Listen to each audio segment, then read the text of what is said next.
Assalamualaikum warahmatullahi wabarakatuh. Berjumpa kembali dengan saya tentunya di cerita horor. Bagaimana kabar kalian? Semoga baik-baik saja ya, dan dijauhkan dari berbagai mara bahaya. Amin. Nah, bagi kalian yang belum subscribe, silahkan subscribe terlebih dahulu supaya tidak ketinggalan cerita-cerita seram selanjutnya. Nah, di video kali ini saya akan membawakan cerita. Sebelum mulai ceritanya, seperti biasa, di dalam cerita ini semua nama dan tempat disamarkan demi menjaga privasi. Langsung saja, seperti apa ceritanya? Simak video ini sampai habis. Daripada penasaran, tak usah kelamaan lagi, kita masuk ke ceritanya.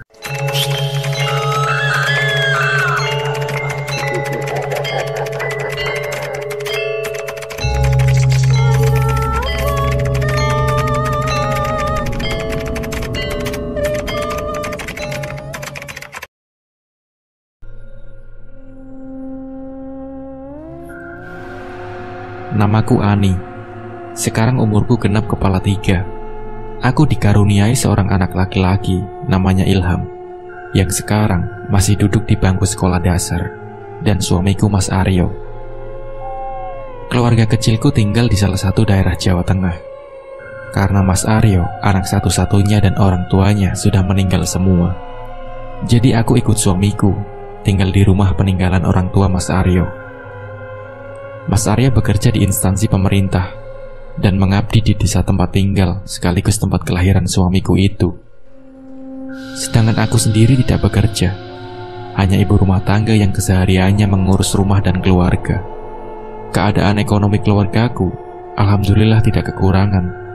Selama menikah juga Mas Arya sangat baik, tidak pernah membentak, apalagi sampai main fisik. Mas Aryo itu tipe suami yang sangat bertanggung jawab. Assalamualaikum. Terdengar suara Mas Aryo yang baru pulang dari kantor desa tempatnya bekerja. Waalaikumsalam Mas, ucapku sembari membuka pintu. Panas banget ya Bu? Iya Mas, mau hujan mungkin, jawabku. Iya, jadi gerah. Mau mandi dulu ah, ucap Mas Aryo sambil berjalan menuju ke kamar mandi. Selang beberapa saat, aku bergegas membuat kopi dan menaruh di teras. Karena kebiasaan Mas Aryo kalau pulang kerja minta dibikinkan kopi dan minta ditaruh teras. Itu kopinya sudah di teras Mas? Iya Bu, terima kasih ya, ucap Mas Aryo dengan senyum manisnya. Memang, Mas Aryo selalu mengucapkan terima kasih, meski sama istri sendiri. Karena sifat lembutnya itu yang membuatku sangat mencintai Mas Aryo. Tolong Bu, ambilin rokok di atas meja depan TV. Tadi lupa nggak sekalian ke bawah. Mas lupa ya? Sekarang kan jadwal Ilham les. Oh iya, lupa Bu. Selang beberapa saat, ojek yang antar jemput Ilham sampai di rumah. Assalamualaikum. Waalaikumsalam. Bagaimana lesnya? Biasa aja Pak. Kapan Pak jalan-jalan? Minggu besok deh Bapak ajak kamu jalan-jalan, ucap Mas Aryo dengan memangku Ilham. Mas Aryo dan Ilham memang sangat dekat. Meski Ilham sudah kelas 4 SD, namun masih sering minta di bangku sama bapaknya. Bu, kalau Bapak ikut pildes gimana? Maksud Mas mau nyalon lurah? Iya Bu. Gimana Bu? Aku sih terserah aja Mas. Memangnya sudah punya modal buat nyalon lurah, ucapku ke Mas Aryo. Karena mencalonkan menjadi lurah memakan biaya yang tidak sedikit. Kalau di daerah suamiku, kalau orang nyalon lurah harus siap dana. Biasanya 40 hari sebelum pemilihan sudah banyak warga yang berkunjung ke rumah. Insya Allah ada Bu. Ya kalau ada sih nggak masalah Mas, aku ikut aja, jawabku. Sudah banyak calon lurah yang gila karena gagal menang saat pemilihan. Mungkin karena biaya yang sudah dikeluarkan yang membuat kejiwaan menjadi terganggu. Harus siap mental dan materi. Apalagi lawan Mas Aryo adalah Pak Muji yang saat ini masih aktif sebagai lurah di desaku. Sedikit flashback tentang Pak Lurah Muji. Pak Lurah Muji terkenal sebagai orang yang bisa dibilang brengsek. Saat pildes yang dulu saja, rumah Pak Said lawan dari Pak Muji dihancurkan oleh beberapa orang yang belakangan diketahui orangnya Pak Muji. Karena takut terjadi apa-apa, akhirnya Pak Said mengundurkan diri. Padahal tinggal hitungan hari pemilihan pildes. Secara otomatis, Pak Muji menjadi calon tunggal dan dipastikan menjabat sebagai lurah 5 tahun. Setelah terpilihnya Pak Muji sebagai lurah, sama sekali tidak ada pembangunan apapun di desa. Yang lebih mengejutkan lagi, belum lama ini, semua pohon besar yang ada di kompleks pemakaman desa habis ditebang. Dengan alasan mau diberlakukan sistem bayar per tahun. Namun kayu-kayu itu dijual secara pribadi, dan rencana pelaksanaan makam berbayar sama sekali tidak direalisasikan sampai saat ini. Hanya alasan saja agar Pak Lurah bisa menjual kayu-kayu yang ada di pemakaman, yang jumlahnya tidak sedikit. Sedangkan warga tidak berani untuk mengkritik Pak Lurah, takut terjadi apa-apa dengan keluarga mereka. Mas, sebaiknya dipikir-pikir lagi. Lawannya Pak Lurah Muji, Mas. Tanyaku khawatir. Tenang saja, Bu. Bapak sudah memikirkannya. Ibu tenang saja, jawab Mas Aryo mencoba meyakinkanku. Setelah beberapa hari kemudian, Mas Aryo meminta izin mau pergi ke salah satu daerah di Jawa Barat. Bu, besok sore Bapak mau ke salah satu daerah ya.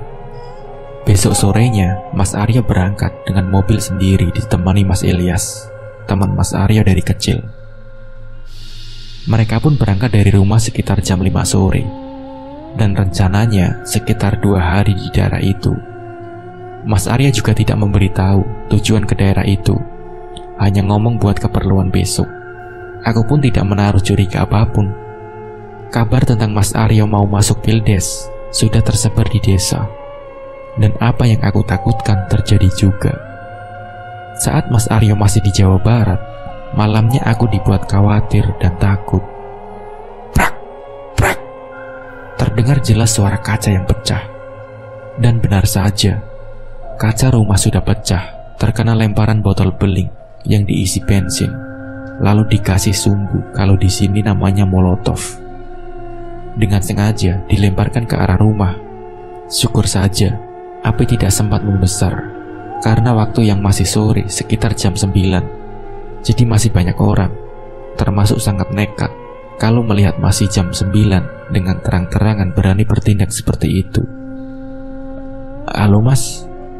Ya Bu, ada apa? Cepat pulang Mas, rumah kita dilempari molotov barusan.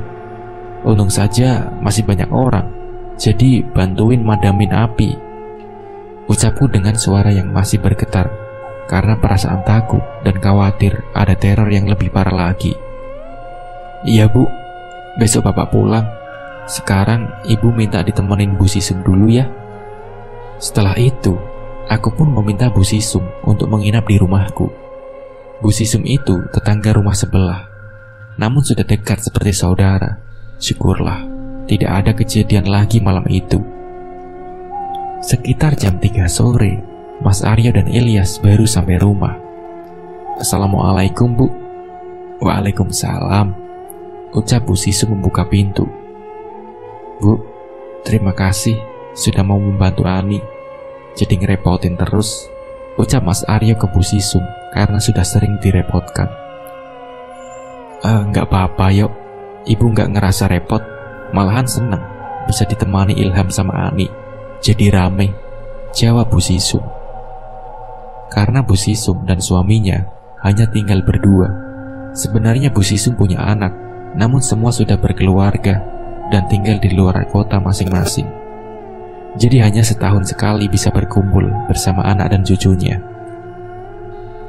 Ani di mana Bu? Nganter les Ilham, bentar lagi juga pulang Yok. Ini bagaimana tadi malam Bu? Tanya Mas Aryo karena melihat 2 jendela sudah tidak ada kacanya. Ibu juga kaget Yok, sekitar jam 9 tiba-tiba saja jendela rumah dilempar. Tapi Ibu gak lihat siapa yang melempar.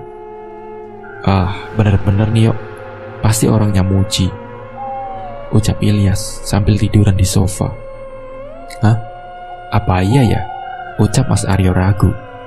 Lah kamu, kayak gak tahu muji saja. Tuh tanya Bu Sisum. Iya kan Bu? Tanya Ilyas sambil melihat Bu Sisum. Tanpa menjawab, hanya mengangguk pelan, Bu Sisum mendengar ucapan Ilyas. Mungkin Bu Sisum takut salah bicara, karena sudah menyangkut Pak Lurah Muji. Selang beberapa waktu, aku dan Ilham sampai di rumah. Karena ojek langganan yang biasa antar jemput sedang ada keperluan, jadi aku yang jemput Ilham. Setelah mengobrol beberapa saat, Bu Sisum dan Ilyas berpamitan pulang, karena sebentar lagi maghrib.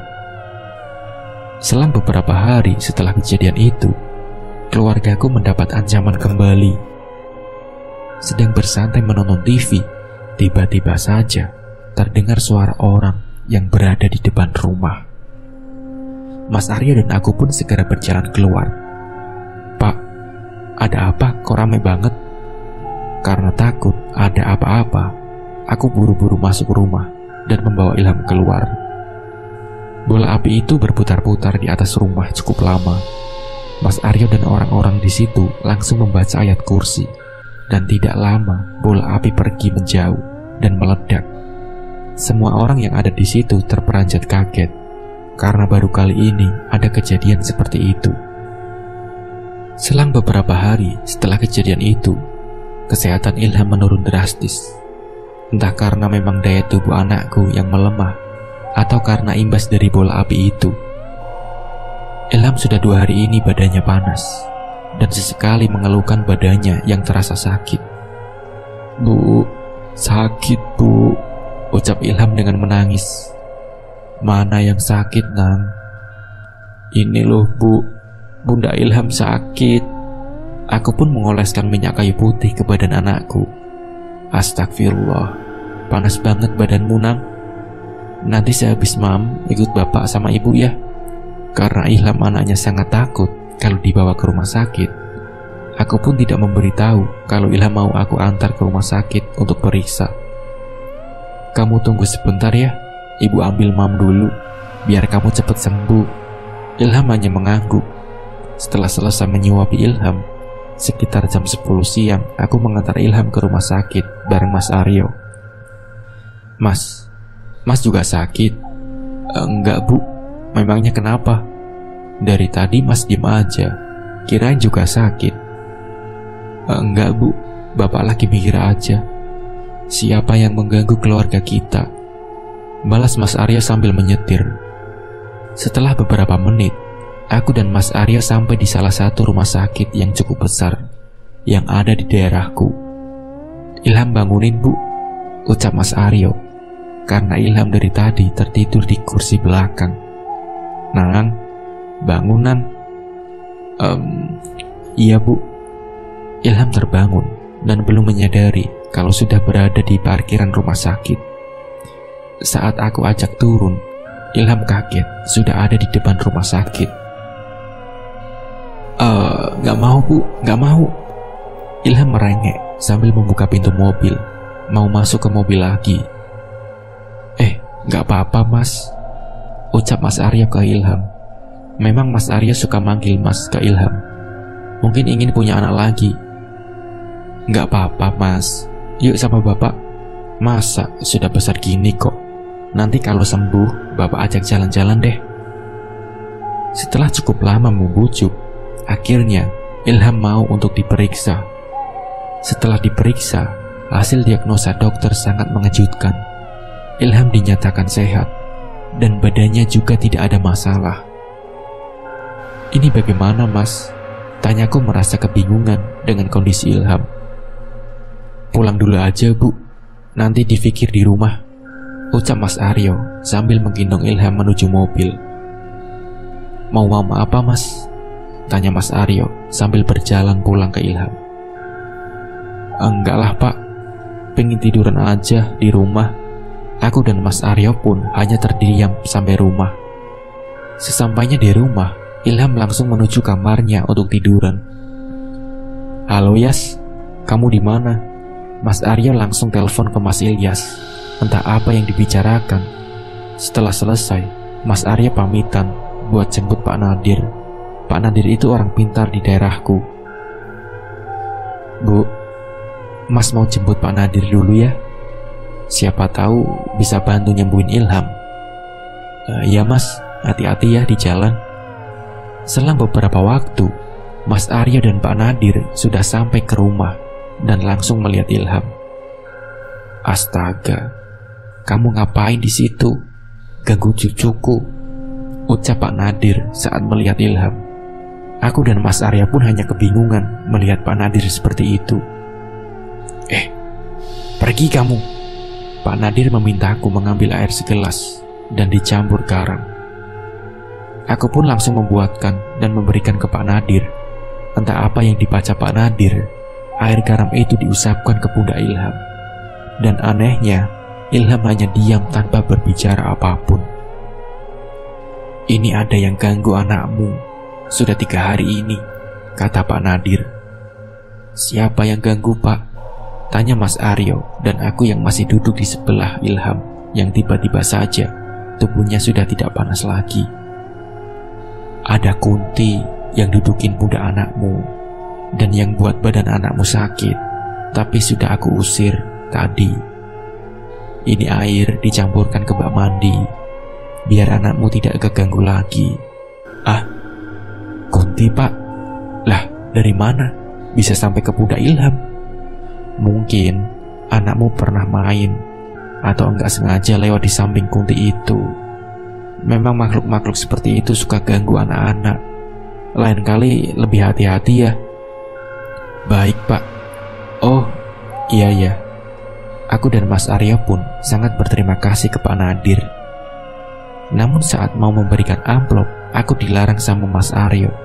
Shh, sini Bu. Pak Nadir nggak mau nerima amplop. Ibu ke mobil, ada plastik di kursi belakang, udah Mas siapin. Aku pun bergegas menuju mobil buat ngambil plastik yang Mas Aryo katakan. Saat aku lihat, isinya ada gula teh dan lain-lain. Dan amplop yang tadi aku masukkan ke plastik. Mari Pak, saya antar lagi. Oh iya, ini terima kasih saya Pak, sudah menyempatkan menengok Ilham, ucap Mas Arya sembari memberikan plastik itu. Mas Arya pun mengantar Pak Nadir. Alhamdulillah, Ilham sudah sembuh dan sudah tidak merasa sakit di badannya. Tidak lupa aku langsung menuangkan air garam yang tadi ke bak air di kamar mandi. Setelah beberapa hari, keluargaku kembali seperti dulu lagi. Tidak ada gangguan, namun hanya beberapa hari saja aku dikejutkan lagi dengan kiriman yang aneh yang ada di depan rumah. Pagi itu sekitar jam 5:30, aku yang sedang menyapu rumah dikagetkan saat membuka pintu depan. Astagfirullah Mas Aryo, panggilku panik. Ada apa Bu? Mas Arya sembari berjalan mendekat. Astagfirullah, siapa yang naruh-naruh ini? Ucap Mas Aryo kaget saat melihat ada patok kuburan, namun terbuat dari kayu dan dibalut dengan kain putih seperti kain kafan, dan beberapa jajanan pasar yang ditaruh di depan pintu, lengkap dengan nama Mas Aryo dan taburan bunga bercampur beras kuning, layaknya sahuran buat orang meninggal. Karena suara obrolanku dan Mas Aryo cukup gaduh, sampai Bu Sisum dan beberapa tetangga datang menghampiri. Astaga, ini apaan? Tanya Bu Sisum dan beberapa ibu-ibu di situ. Nggak tahu Bu, pas buka pintu sudah ada di situ. Udah, kamu jangan panik An, buang aja ini ke tempat sampah. Apa nggak apa-apa Bu? Takut. Udah, nggak apa-apa. Ini kerjaan orang iseng buat nakutin keluarga kamu. Akhirnya Mas Aryo pun membuang barang-barang tadi dan berharap tidak ada hal yang mengganggu. Mengingat hari pemilihan tinggal 1 bulan lagi. Benar saja, malamnya beberapa orang sudah datang ke rumah, dan aku menyuruh tetangga buat nyiapin kopi dan semua kebutuhan buat lelean. Ada kopi, rokok, makanan, dan lainnya. Dan itu akan berlangsung sampai hari pemilihan datang. Sekitar jam 10 malam, saat orang-orang sedang begadang di rumah, tiba-tiba saja Bang Laho datang bareng orang-orangnya. Bang Laho itu tangan kanan Pak Lurah Muji. Prak, prak. Tanpa bicara apapun, Bang Laho langsung menendang kursi dan meja yang ada di situ. "Alah, bubar! Anjing kalian!" teriak Bang Laho. "Apa? Sini, maju kalian! Anjing semua! Mana Aryo? Anak kemarin udah sok-sokan." Dengan cepat, orang-orang di situ, termasuk Mas Ilyas, langsung menemui Bang Laho. "Anjing, dikira kamu siapa?" ucap Mas Ilyas. Memang Mas Ilyas itu salah satu anggota Angkatan Darat. "Ah, bajingan kamu. Ayo melawan," ucap Mas Ilyas sambil memegang baju Bang Laho. Seketika itu juga, Bang Laho diam mati kutu. Meski Mas Ilyas lebih muda, namun Mas Ilyas memang sangat berani dan lumayan diperhitungkan di sini. "Wes, udah, biarin saja Yas," ucap Mas Aryo keluar rumah. "Apa? Nggak terima kamu? Ayo, katanya mau nyoba," ucap Mas Ilyas. Maaf Dan, nggak tahu kalau ada di sini," jawab Bang Laho dengan wajah yang pucat. "Allah, kamu," bentak Mas Ilyas sambil menamar Bang Laho. "Maaf Dan, saya salah. Udah, pergi sana." Bang Laho pun pergi bersama anak buahnya. Selang beberapa hari, selepas maghrib, aku dan Mas Aryo dikagetkan suara ledakan yang berasal dari kamar tidur. Buah! Suara yang sangat keras terdengar jelas. "Astaga, apa itu Mas?" ucapku ke Mas Aryo. Buru-buru Mas Aryo dan aku mengecek kamar. Lah apa ya Bu? Kok nggak ada apa-apa? Aku juga bingung Mas." Masih di malam itu, aku terbangun sekitar jam 3 pagi. Mas Aryo di mana? Batinku mungkin sedang ke kamar mandi. Aku pun berjalan menuju kamar mandi untuk pipis. Loh, Mas Aryo kok gak ada? Setelah aku selesai dari kamar mandi, aku mendengar ada suara sedang menggerogoti kayu. Karena penasaran, aku pun berjalan menuju sumber suara yang terdengar seperti di dapur rumah. Aku tersentak kaget melihat Mas Aryo sedang berdiri menggerogoti pintu rumah. Mas Aryo, istighfar Mas." Namun Mas Aryo tetap menggerogoti pintu. Aku pun membaca ayat kursi dan sebisaku, terus membaca ayat-ayat yang aku bisa. Setelah beberapa saat, alhamdulillah Mas Aryo kembali sadar. Lagi ngapain Bu? Kok di sini? Lah, aku yang harusnya tanya. Kok Mas Aryo lagi ngapain di situ? Aku nggak ngerasa Bu. Bapak juga bingung kenapa di sini. Tadi Mas berdiri di situ sambil menggerogoti pintu. Tuh, pintunya masih basah, bekas air liur Mas. Ucapku memberitahu Mas Aryo yang kebingungan. Astagfirullah, ucap Mas Aryo kaget melihat bekas gigitan di pintu yang masih basah. Ayo Mas, ke kamar lagi, ajakku ke Mas Aryo. Aku dan Mas Aryo pun melewati pagi itu tanpa tidur dan menunggu subuh datang. Sore harinya, aku mencium bau busuk dari bawah ranjang. Mas, itu ada telur busuk. Buat apa di bawah ranjang? Ucapku dengan penuh rasa penasaran. Akhir-akhir ini, Mas Aryo memang suka melakukan hal-hal yang aneh, yang tidak wajar. Mana Bu? Bapak nggak tahu malah. Lah itu loh Mas. Aku pun mengambil telur busuk itu yang dibungkus kantong plastik. Aku juga baru tahu Bu. Aku pun membuang telur busuk itu ke tempat sampah. Namun sesaat setelah membuang telur busuk itu, Mas Aryo tiba-tiba saja tersungkur saat sedang duduk di teras rumah. Mas. Aku pun buru-buru membangunkan Mas Aryo dan membawanya ke kamar. Mas kenapa? Gak apa-apa Bu. Tadi tiba-tiba saja gelap, jadi Mas jatuh. Mungkin kecapean, Bu. Aku pun membuatkan teh hangat. Selang beberapa hari, sekitar jam 3 sore, aku dibuat terkejut. "Awas, Nan!" ucapku sembari teriak. Aku melihat Ilham mau menyentuh ular yang tiba-tiba ada di ruang TV. Ilham pun seperti tersadar dan langsung tersentak kaget dan refleks meloncat sambil berlari ke arahku. Ular itu berwarna hitam dengan cincin kuning di badannya. Sekitar kurang lebih 2 meter panjang ular itu. Entah apa namanya. Aku yang masih bergidik ngeri melihat ular itu dengan Ilham yang memelukku dari belakang. Astagfirullah. Ular yang ada di depanku itu tiba-tiba saja hilang dan berganti dengan sebatang lidi. Bukan cuma aku yang melihatnya, Ilham juga masih kaget melihat kejadian itu. Tidak berselang lama, Mas Arya pulang dari kantor kerja. "Assalamualaikum, Bu." "Waalaikumsalam, Mas."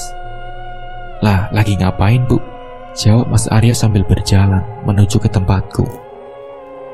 "Ibu sama Mas lagi ngapain berdiri di situ?" tanya Mas Arya bingung. "Ada ular, Pak. Di situ tadi ada ular," jawab Ilham yang masih memelukku dari belakang. "Mana, Mas? Kok Bapak nggak lihat?" "Itu loh, Mas, di sampingmu," ucapku ke Mas Arya yang masih belum jelas. "Lah, ini bukan ular, Bu. Ini kan lidi. Tadi itu ular, Mas. Terus berubah jadi lidi," terangku ke Mas Aryo. Mas Aryo hanya memandangi lidi itu yang sudah ada di tangannya dengan mengerutkan alisnya, seperti tidak percaya. Sudah, ayo ke depan, Bu." Aku pun mengikuti Mas Aryo sambil memegang Ilham yang masih ketakutan. Ternyata gangguan itu belum selesai. Saat aku masuk ke kamar, baru membuka pintu, aku dibuat jatuh pingsan. Bu, suara Mas Arya menyadarkanku. "Ibu kenapa? Sakit?" "Enggak, Mas. Aku tadi lihat ular banyak banget di atas kasur, Mas," ucapku masih dengan suara bergetar. Astagfirullah. "Ya sudah, Bu. Biar aku jemput Pak Nadir lagi." Setelah beberapa saat, Mas Arya dan Pak Nadir sampai di rumah. Pak Nadir langsung membuka plastik yang dia bawa dan mengeluarkan dupa juga beberapa besi yang berukuran kecil seperti peluru.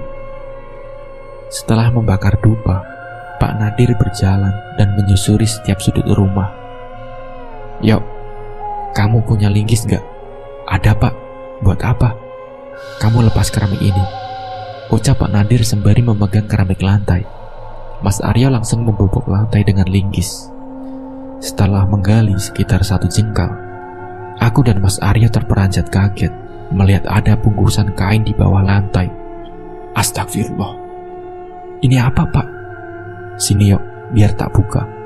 Pak Nadir segera melepas ikatan kain itu yang berisi tanah merah dan beberapa paku yang dililit rambut. Aku dan Mas Arya sama sekali tidak menyangka di bawah lantai ada benda seperti itu.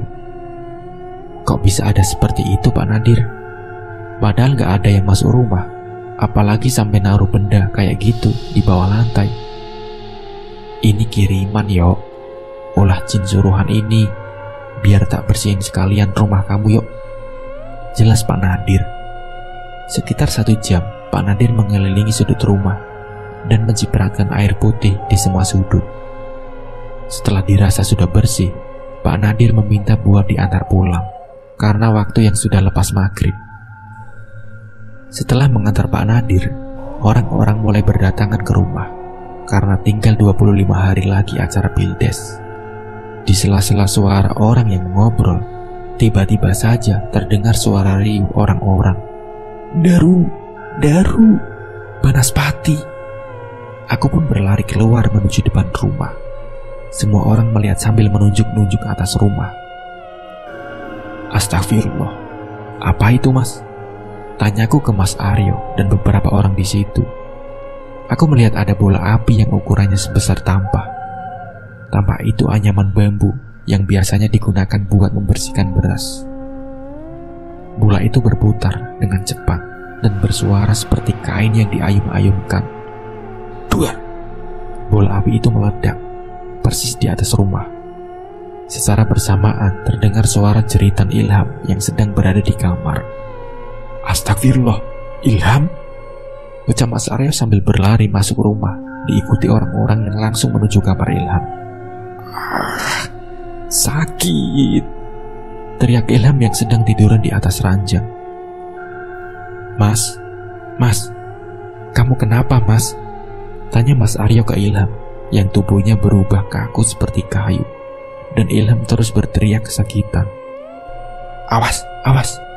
ucap Pak Joko merangsek masuk ke kamar Ilham. Pak Joko itu salah satu pemuka agama di sini. "Bismillahirrohmanirrohim," ucap Pak Joko sambil mengusap kepala sampai kaki Ilham dengan membaca ayat-ayat suci dan diikuti oleh semua orang yang ada di situ. Setelah beberapa kali diusap, alhamdulillah tubuh Ilham tidak kaku lagi dan langsung lemas juga tidak sadarkan diri. Pak Joko dan orang-orang terus mengumandangkan wirid di depan Ilham yang tidak sadarkan diri. Sedangkan aku hanya bisa menangis melihat anakku seperti merasakan sakit yang teramat sangat. "Istighfar nak, ayo bangun," ucap Pak Joko masih memegang kepala Ilham. Tidak lama kemudian, mata Ilham pun terbuka, lalu melotot ke arah Pak Joko.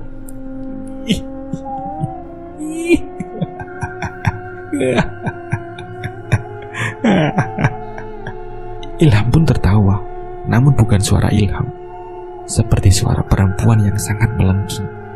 "Siapa kamu?" ucap Pak Joko. Namun Ilham hanya tertawa dan terus melotot. "Siapa kamu? Siapa kamu?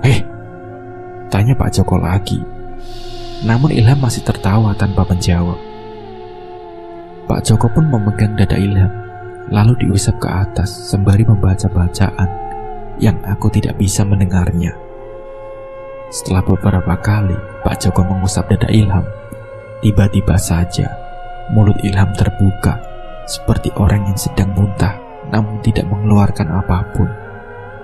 "Ya Allah, Nam, istighfar, Nam," ucapku sambil menangis, tidak tega melihat anakku dalam kondisi seperti itu. "Alhamdulillah," ucap Pak Joko yang disusul dengan suara batu Ilham. Aku pun langsung memeluk anakku. Setelah Ilham sadar, orang-orang pun kembali keluar dari kamar. Tinggal aku dan Mas Arya juga dan Pak Joko. Aku masih merasa sangat takut dengan kejadian itu. "Assalamualaikum." "Waalaikumsalam." "Om, bagaimana kabarnya?" "Alhamdulillah, baik." "Si Ilham kemana?" tanya Om Ridwan sambil masuk rumah. Sedangkan Om Farid sedang memarkirkan mobilnya. "Nang, sini Nang, ini ada Mbah." "Iya Bu, Mbah Ridwan," ucap Ilham sambil bersalaman dengan Om Ridwan. "Duh, udah cakep aja. Udah besar sekarang." Saat asik mengobrol, Om Farid tiba-tiba saja bertanya, yang lumayan membuatku merasa bingung. "An, maaf ini." "Iya Om, ada apa?" "Ilham sakit-sakitan dari kapan?" Aku langsung terdiam. "Dari mana Om tahu?" batinku. "Sakit 10 harian ini Om. Dulu gak pernah kayak gitu. Baru-baru ini Om. Saat Om baru sampai sini, Om melihat banyak asap yang mengelilingi rumah ini, An." "Ah, asap Om?" "Iya, maaf ini An. Apa kamu atau suamimu sedang melakukan ritual tertentu?" "Ritual Om?" Ani gak ngerti yang Om maksud. Mendadak semua terdiam. Aku pun juga terdiam memikirkan yang tadi Om katakan. Tidak lama Om bertanya lagi, "Apa kamu atau suamimu punya niat apa, rencana yang besar akhir-akhir ini?" Mas Aryo mau nyalon kepala desa Om. Namun semenjak itu juga sering ada gangguan. Aku pun segera menyiapkan makanan buat makan Om Ridwan dan Om Farid. Sedangkan omku sedang tiduran di kamar. Tidak lama kemudian terdengar suara Mas Aryo yang baru pulang. "Mas, itu Om Ridwan sama Om Farid datang tadi pagi." "Di mana Bu?" "Di kamar. nanti aja mas, kalau sudah selesai istirahat ketemunya.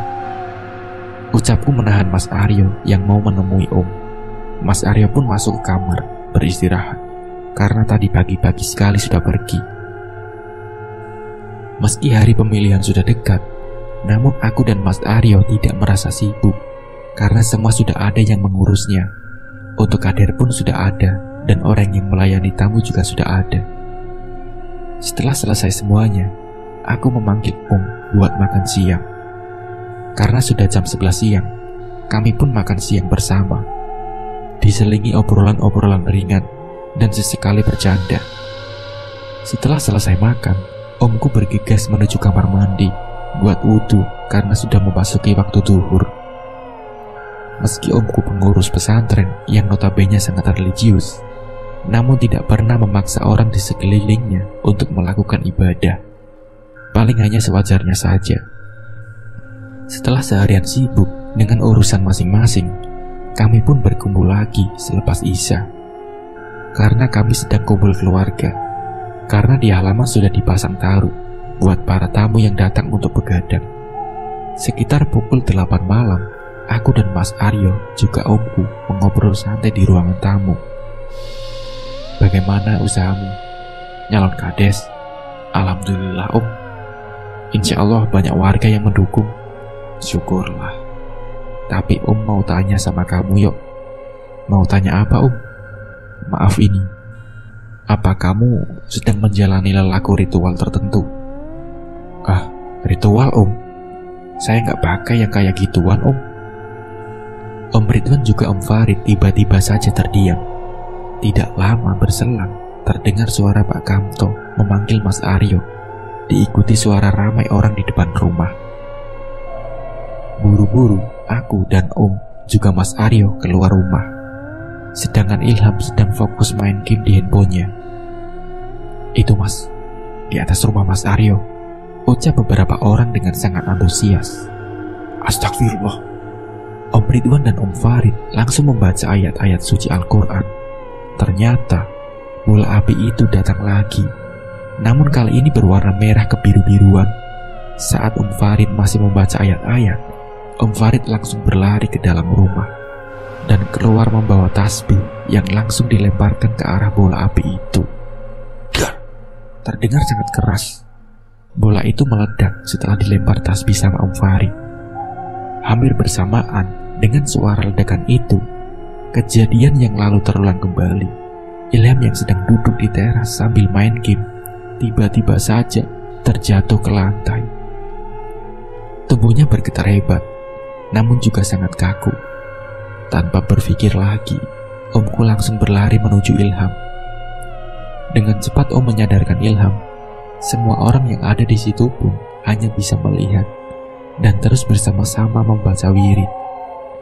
Tubuh Ilham dibopong masuk ke rumah oleh Om Farid. Tidak berselang lama, Ilham sepenuhnya tersadar. An, petikin pupus daun pisang, cepat, ucap Om Farid gugup. Pupus itu daun pisang yang masih muda, daun yang belum sepenuhnya terbuka. Setelah aku petikin pupus daun pisang, Om Farid langsung memukulnya ke arah punggung Ilham. Seketika itu juga, Ilham langsung muntah darah bercampur beberapa rambut. Astagfirullah, ucapku yang sudah menangis melihat anakku seperti itu. Keluarin Ham, jangan dilawan, terus muntahin, ucap Om Farid yang masih memukul-mukul punggung Ilham. Setelah beberapa saat, Om Farid berhenti memukul punggung Ilham. Dan tidak lama, Ilham pun sudah berhenti muntah, dan aku rebahkan di sofa ruang tamu. Sudah berapa kali Ilham kayak gini yo? Tanya Om Ridwan. Sudah 2 kali Om. Kalau bola api itu datang, pasti Ilham kena gangguan itu Om. Siapa yang tidak suka dengan keluargamu yo? Kembali Om Ridwan bertanya ke Mas Aryo. Muji Om. Muji itu lurah yang sekarang dan besok jadi pesaing di Pildes Om. Aku dan Mas Aryo menceritakan semuanya tentang teror yang keluarga kami alami. Ilham bawa masuk Am, ditemani di kamar, jangan sendirian, ucap Om Ridwan kepadaku yang langsung aku turuti. Malam itu pun aku tidur di kamar Ilham. Keesokan paginya, Om meminta izin buat pulang dulu ke Cirebon. An, Aryo mana? Tanya Om Farid. Tadi baru berangkat Om. Ada apa Om? Biar Ani telepon suruh pulang dulu. Udah gak usah. Om cuma mau pulang dulu ke Cirebon. Nanti malam Om kesini lagi. Pulang Om? Baru kemarin datang. Iya. Kamu siapin tempat ya. Om mau jemput anak-anak di pesantren buat bantu. Oh iya ya Om. Nanti aku bilangin ke Mas Aryo. Jawabku mengiyakan. Omku pun pergi itu berangkat ke Cirebon, dan sore insya Allah kesini lagi. Karena jarak daerahku ke Cirebon tidak terlalu jauh, sekitar 4 jam perjalanan. Kenapa setiap ada bola api, Ilham pasti kena imbasnya? Batinku sendiri. Sebenarnya aku sudah meminta Mas Aryo untuk mundur saja, melihat resiko yang sangat besar kalau diteruskan. Sedangkan waktu pemilihan lurah tinggal 2 minggu lagi. Aku takut hal lebih parah terjadi. Namun Mas Aryo belum menyetujui itu. Sekitar jam 6 sore, mobil Om Ridwan sudah sampai di sini. Namun kali ini membawa 4 orang santrinya. Semua tamu yang sudah ada di rumahku juga diminta untuk ikut berdoa bersama. Om Ridwan dan Om Farid diikuti santrinya, duduk memutar dan masing-masing seperti sedang membaca ayat. Namun aku tidak bisa mendengarnya. Hanya gerakan bibirnya saja yang seperti sedang membaca. Orang-orang di situ pun semua membaca doa tahlil dan tahmid. Tiba-tiba angin bertiup lumayan kencang. Namun udara di situ berubah sangat gerah dan panas. Plak! Suara telapak tangan Om Ridwan memukul lantai. Tidak lama, Mas Aryo terjungkal ke belakang seperti ada yang mendorongnya. Terdengar suara Mas Aryo merintih kesakitan, disusul dengan muntah darah. Sama seperti yang Ilham alami. Mas Aryo, aku buru-buru menghampiri suamiku yang sudah terkulai lemah dan dengan noda darah yang mengenai baju Mas Aryo. Namun Om Ridwan dan semua temannya masih duduk bersila dan terus membaca doa. Aku yang sangat khawatir hanya bisa memeluk suamiku yang sudah aku dudukkan kembali. Sedangkan di luar masih ramai suara tamu yang datang. Memang tidak ada semua orang mengetahui kejadian itu. Hanya beberapa saja, karena yang lainnya berada di luar rumah. Setelah beberapa saat, Om Ridwan menyudahinya. Alhamdulillah, ucap Om Ridwan sambil mengusapkan kedua tangannya ke wajah yang diikuti oleh semua santrinya. Bawa Aryo ke kamar An, suruh Om Farid ke aku. Iya Om. Aku pun membantu Mas Aryo berjalan ke kamar. Karena kondisi yang masih sangat lemah, tidak mungkin untuk berjalan sendiri.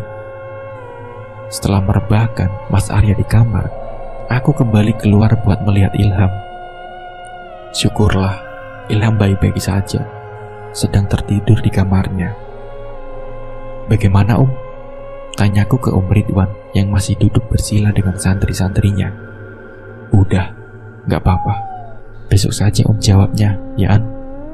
Aku pun hanya mengangguk sambil berdiri. Keesokan harinya, aku mendengar kabar dari beberapa orang kalau tersiar gosip Mas Aryo tadi malam menjalankan ritual agar menang di Pilkades yang tinggal beberapa hari lagi. Entah siapa yang menyebarkan gosip itu. Karena aku tidak mau ambil pusing, aku pun mengabaikan kabar miring tersebut. Memang hawa panas sangat terasa di Pildes kali ini, karena Pak Muji juga masih sangat ngotot buat menang. Apa mungkin semua ini ulah Pak Muji ya Om? Ucapku ke Om Farid. Gak boleh seuzon An. Ya bukannya gitu Om, tapi dia kan lawannya Mas Aryo. Udah, gak usah mikir macem-macem An. Berdoa saja biar selamat dan dilancarkan semua urusan.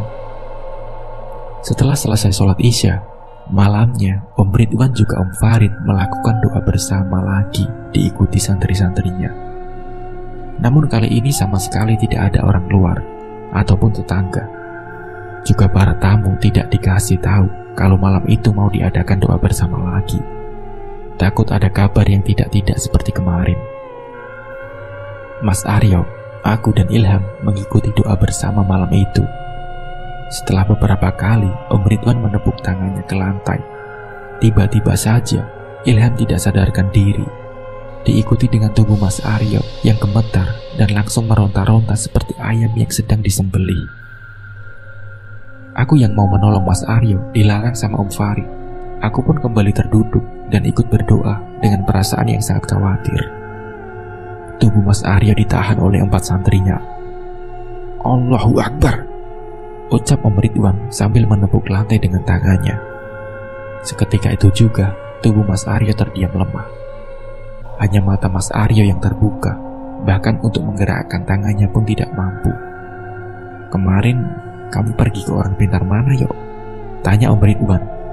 Namun Mas Aryo hanya diam dan menunduk. Aku terus memperhatikan suamiku itu. Kemarin, kamu kemana, Yok? Ucap Om Ridwan mengulanginya, namun dengan nada yang tinggi. Mas Aryo pun tetap diam. Kamu demi jabatan tega-teganya mau ngorbanin anakmu. Jawab. Mas Aryo masih tertunduk, sedangkan aku merasa sangat terkejut dengan ucapan Om Ridwan. Mas Aryo, jawab Mas, ucapku sambil menggoyahkan tubuh Mas Aryo yang masih diam duduk tertunduk. Setelah beberapa lama diam, Mas Aryo akhirnya menjawab. Maaf An, ucap Mas Aryo dengan suara lirih bercampur isak tangis. Mas Aryo yang mulai menitikkan air matanya. Astagfirullah Mas. Aku seperti merasa sangat terpukul dengan perbuatan Mas Aryo. Ternyata bukan Pak Muji yang selama ini aku curigai. Semua bola api dan rentetan kejadian mistis yang membahayakan Ilham ternyata ulah Mas Aryo. Aku pun memanggil Mas Ilyas yang dulu ikut mengantarkan Mas Aryo ke salah satu daerah. Ternyata Mas Ilyas sama sekali tidak mengetahui hal itu. Dengan kejinya, suamiku mau mengorbankan anaknya sendiri demi menang menjadi kades. Aku pun sangat kecewa dengan langsung ikut pulang ke Tangerang bareng omku. Sedangkan Mas Aryo tetap melanjutkan nyalon kadesnya. Setelah selesai pemungutan suara, Mas Aryo sama sekali tidak ada yang memilih karena semua orang di desa mengetahui perbuatan Mas Aryo. Entah siapa yang memberitahu warga. Aku pun menggugat cerai Mas Aryo. Aku pun ke rumah orang tuaku bersama Ilham. Alhamdulillah, aku bersyukur Allah masih menunjukkan dan melindungi aku dan Ilham dari lingkaran setan yang suamiku buat. Kabar terakhir yang aku dapatkan, rumah Mas Aryo sudah dibakar warga setelah pemilihan lurah, dan Mas Aryo sampai sekarang tidak diketahui keberadaannya. Nah, seperti itulah ceritanya. Terima kasih sudah mendengarkan. Semoga bisa diambil hikmahnya yang ada di dalam cerita ini. Mungkin cukup sekian dari saya. Wassalamualaikum warahmatullahi wabarakatuh.